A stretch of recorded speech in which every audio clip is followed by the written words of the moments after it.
രാവിലെ തന്നെ അമ്മേൻ്റെ കൂടെ അമ്മേൻ്റെ വീട്ടിലേക്ക് പോവാണ്. പുൽപ്പള്ളിയാണ് അമ്മേൻ്റെ വീട്. പോകുന്ന വഴിക്കാണ്ട് കാഴ്ചയാണ്.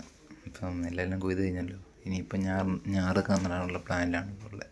അപ്പോൾ എല്ലാവരും ഇങ്ങനെ അവിടെ അതേ പണിയൊക്കെ നോക്കിക്കൊണ്ടിരിക്കുകയാണ്. ഒരു ചേട്ടൻ ഇവിടെ കഷ്ടപ്പെട്ട് ഒറ്റയ്ക്ക് തോന്നുന്നു അവിടെ നെല്ലില്ല ഞാറിങ്ങനെ നട്ടുകൊണ്ടിരിക്കുന്നത്. അങ്ങനെ എല്ലാം അമ്മയോട് കാര്യങ്ങളെല്ലാം പറഞ്ഞ് ഇരുന്ന് കുറച്ച് കഴിഞ്ഞ് അമ്മയും പറഞ്ഞു. പിന്നെ എന്താ പറയുക, ഒരു കണ്ടപ്പോൾ എനിക്കൊരു സന്തോഷമായി.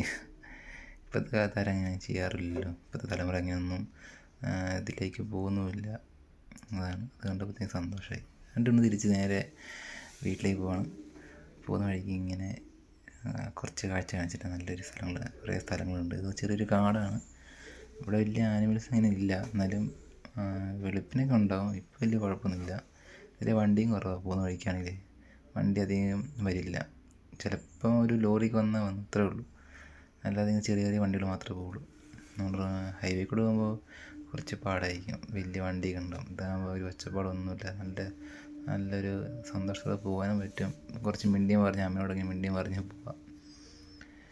നല്ല വഴിയല്ലേ. എനിക്ക് അപ്പുറം ഇപ്പുറം ചെറിയ കാടായിട്ട്. പിന്നെ ടൗണിൽ വന്നു. അപ്പോൾ അമ്മയ്ക്ക് ഒരു ബ്ലൗസ് വാങ്ങിയിരുന്നു.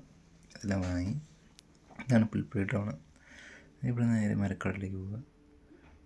മരക്കാട് ആകുമ്പോൾ അമ്മേൻ്റെ വല്യമ്മൻ്റെ വീടാണ്. അമ്മേൻ്റെ മൂത്തേച്ചിൻ്റെ വീടാണ്. അവിടെ ചെന്നപ്പോൾ ചിറ്റയുണ്ടായിരുന്നു. അപ്പോൾ അമ്മയും ചിറ്റയും കൂടി ചക്ക ഒരുക്കാണ്. ഇന്ന് ഉച്ചയ്ക്ക് ചക്ക പുഴുക്കും ഇങ്ങനെ ചിക്കൻ കറിയും തോന്നുന്നു. എന്നിട്ടപ്പോൾ താഴത്തെ വീട്ടിൽ പോവാൻ ഞാൻ വല്യമ്മയും അമ്മയും ചിറ്റയുണ്ട്. പക്ഷേ അവിടെ എന്തോ ഒരു സംഭവം വന്നിട്ട് പോയതാണ്. തിരിച്ച് നമ്മൾ പിന്നെ വല്യമ്മ അടുത്ത് വരിക. ഇതാണ് വല്യമ്മൻ്റെ വീട്. മരക്കടവാണ് വീട് വരുന്നത്. പിന്നെ ചിറ്റയും അമ്മ എന്തൊക്കെയോ പറഞ്ഞു പോകുന്നുണ്ട്. എനിക്കാണെങ്കിലും ബോറടിക്കുന്നുണ്ട്. എന്നാലും ഞാൻ പിന്നെ ചുമ്മാ അങ്ങോട്ടും ഇങ്ങോട്ടും തേപ്പ നടപ്പാം. ഇവിടെയാണ് ചൂടും കൂടുതലാണ്. വയനാട് വേണ്ടും കാര്യമില്ല, ചൂടുണ്ട് കേട്ടോ. പക്ഷേ രാത്രി ആകുമ്പോൾ പിന്നെയും കുഴപ്പമില്ല.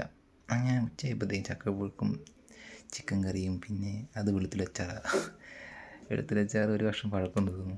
വല്യമ്മ അച്ചാറിന് ചെറിയൊരു വേറെ ടേസ്റ്റാണ്. നല്ലൊരു മധുരം ഉണ്ടാവും. ഒരു അങ്ങനത്തെ ടൈപ്പാണ്. ലേശം ചക്കയും പുഴുക്കും കഴിക്കാം. ചിക്കൻ കൊള്ളാം. ചിക്കൻ നൈസായിട്ടുണ്ട്. എനിക്കിഷ്ടപ്പെട്ടു. പിന്നെ വെളുത്തുള്ളി അച്ചാറുണ്ട്. പിന്നെ വേറൊരു അച്ചാർ വരും, ചാമ്പയ്ക്ക അച്ചാർ. അത് വല്യമ്മ ഇപ്പോൾ കൊണ്ടുത്തരും. അത് കഴിച്ചാൽ നല്ല സുന്ദരമായിട്ട് ഇരിക്കുക. ഇനി എന്താ പറയുക, ആ സമയത്താണ് തേങ്ങ പൊതിക്കാൻ വിളിച്ചത്. അപ്പോൾ ആ തേങ്ങ 2-3 തേങ്ങ പൊതിച്ചിട്ട് അപ്പോൾ വീട്ടിലേക്ക് കൊണ്ടുപോകാൻ വേണ്ടി. അപ്പോൾ അങ്ങനെ അതും പൊതിച്ച് കഴിഞ്ഞ് കഴിഞ്ഞ് ഇനി എന്താ, പോകുന്ന വഴിക്കാണ് ഒരിത് കണ്ടത്.